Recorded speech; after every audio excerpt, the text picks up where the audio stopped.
अच्छा, नवाज शरीफ साहब और पीपल्स पार्टी या जरदारी साहब या बिलावल भुट्टो या आसफा भुट्टो ने क्या सीखा? इमरान खान का मैंडेट चोरी कर लो, ये सीखा। अदलिया को अपने ताबे कर लो, ये सीखा।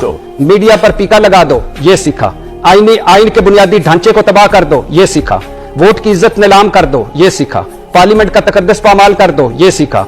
जाली झूठे मुकदमे बनाओ, ये सीखा। इद्दत में निकाह जैसे केस चलाओ, ये सीखा। गद्दारी के मुकदमे बनाओ, ये सीखा। बहनों बेटियों पर दहशतगर्दी के पर्चे काटो, ये सीखा। घरों के बेडरूमों में घुस जाओ, ये सीखा।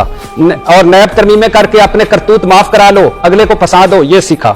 कच्चे के डाकू क्यों भाई कामरान भाई क्यों? कच्चे के डाकू के खिलाफ ऑपरेशन होता है, पक्के के डाकुओं को हम हुक्मरान बना लेते हैं। वाह। तोशाखाना चोर जो होते हैं वो जेलों में, और तोशाखाना के डाकू जो है वो बाहर फिर रहे हैं। वाह, वाह। क्यों? ये सीखा है आपने। बड़ी साहब कमाल कर दिया सत्यानाश आपने कर दिया इस मुल्क के साथ, और आप आसानी से कहते हैं गलतियां की। गलतियां कहां की? कभी गलती करके मरियम नवाज साहबा की जगह किसी आम औरत को वजीर आला बना दिया नवाज शरीफ साहब ने?